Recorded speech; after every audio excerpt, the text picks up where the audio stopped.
20s, I used to keep writing scripts and irritate Mr. Maniratnam with those scripts. So, because he's the one who taught me from the director's line to everything else, along with Mr. Santosh Shivan. So I used to keep writing storylines and scripts and keep wasting their time in those days if I look back. So I've continued that habit. I still write, stories and scripts, and I have a couple ready to shoot, which I may, if as soon as I get time, maybe end of this year, next year, etc.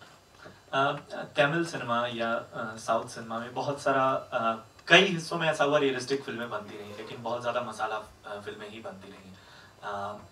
आप एक observer के तौर पे कैसे देखते हैं? अगर Are you telling me that Tamil cinema makes a lot of masala films and ज़्यादातर? No, sir. Actually, I feel that there's more progressive cinema happening in Tamil. Not to say that Hindi doesn't. Hindi also, I think, has created a lovely niche market, and you have a lot of films which are, different from the conventional structure. But actually, Tamil has a lot of films that have actually come up. And in fact, if you don't have something interesting or different in your film in Tamil cinema today, it's not very readily accepted in a sense. Tanuj, आपके लिए जैसे अगर फिल्में idea माने, I think you've seen a lot of these dubbed films.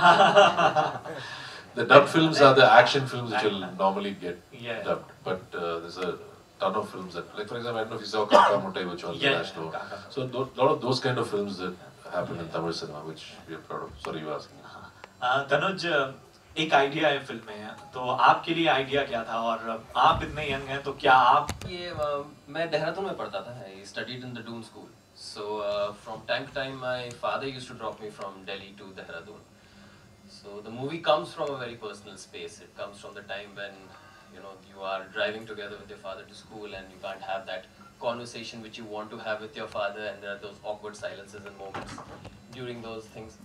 So this is where the whole idea of the movie came from, and I just elaborated on that, and it worked out. Is this film a coming of age film or a road movie, or is it based on your personal experiences alone? It's a mixture of all those, if I were to be more precise about it. It's the coming of age of the kid, it's a road movie where the father-son interact with each other. It's also a movie about understanding one another while you're going towards it. Really, I mean, in the sense that the same nervousness that I have for a film in any other language, I have the same nervousness for this as well. I mean, it's good nervousness in a sense that, I hope they see what we saw in the script.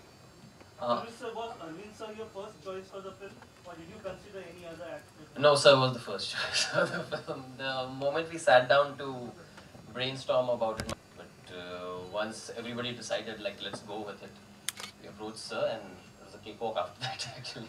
Arvind, here, straight. From this fame that you had at that time?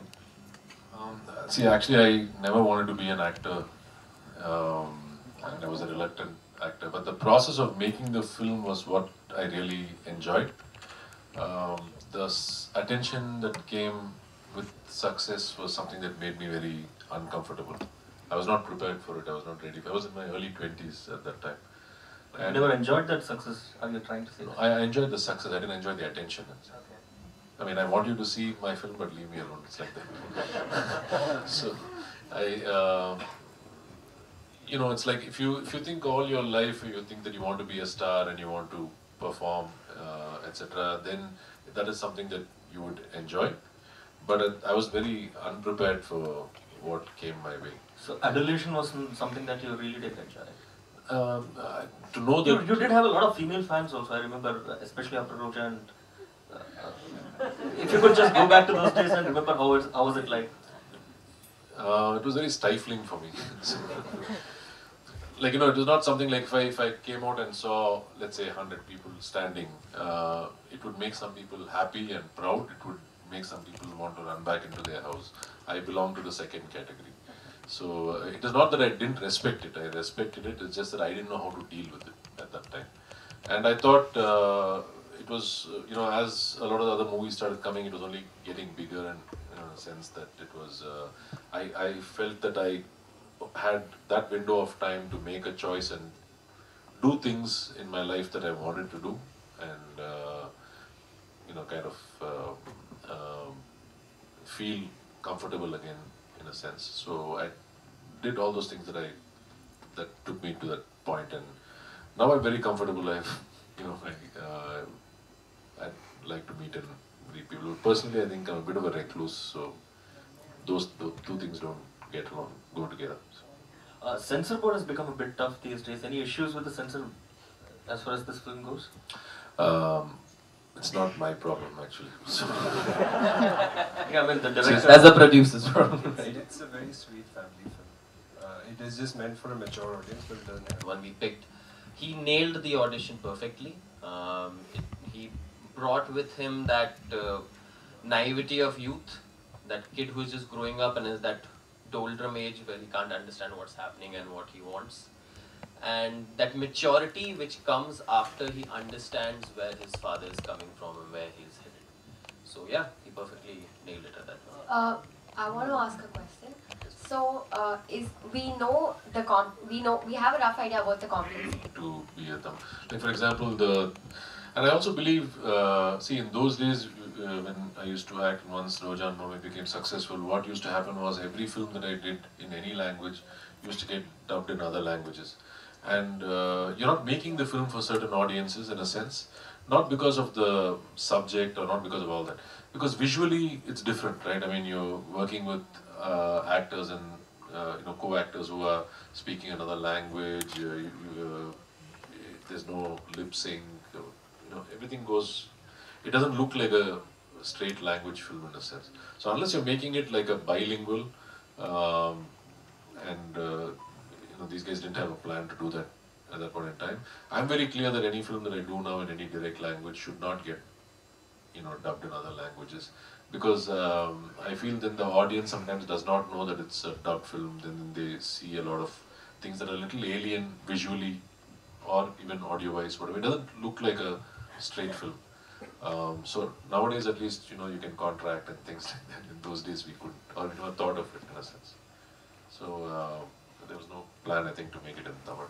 Arvind, compared to the earlier days, I'm talking about the 90s. Yes, sir. When I used to find that you were not at all friendly or media savvy, and you used to avoid meeting the media, it's a very pleasant revelation that you're actually talking to us in kind of what brought about this change in you, or is it only restricted to what you would think? No, sir, it's age. I told you, sir, I was not ready in my 20s. I didn't know how to. I just wanted to be left alone. Like even my entire career, I think from 90 to 2000, in 10 years, I did only 3 photo shoots. That too, I was compelled for a couple of them. And interviews also, I used to hardly, I think 4 or 5 actual interviews. The rest were all taken from old interviews or clippings, etc. and used. So I was, that was my comfort zone. I didn't want to interact. It's not about being friendly or disrespectful, it's just that I didn't want to do it. I was not comfortable. When I look back now, I can, obviously 20 odd years have passed, and I can look back and understand what the problem was then. Even now I'm very reluctant, but I'm more comfortable. Dear Dad, அப்புறம் ஏதாவது தமிழ் படத்துல நடிச்சிட்டு இருக்கீங்களா? இப்போ ஒரு தெலுங்கு படம் பண்ணிட்டு இருக்கேன் சார். தனி ஒருவன் ஒரு படம் வந்துச்சுல, தமிழ் பாத்தீங்களா நீங்க? தனி ஒருவன். ஓகே, தனி ஒருவன் படத்தை இப்போ தெலுங்குல பண்ணிட்டு இருக்கோம்.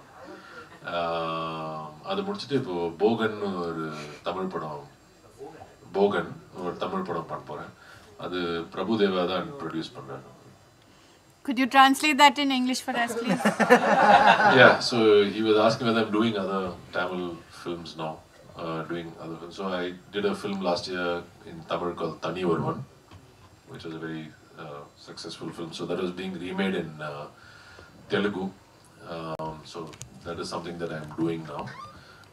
Once that is done, I'm doing another Tamil film called Bogan, which is being produced by Mr. Prabhudeva. And directed Director called Lakshman. Are you any more Bollywood movies? Yeah, I was going to ask him that.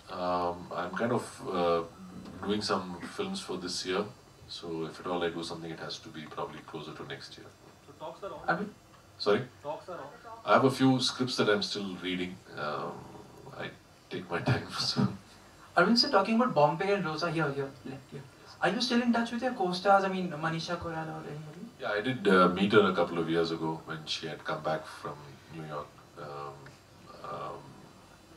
That's about it. Apart from that, I met Mr. Anupam yesterday. Like I said, I don't have too many friends.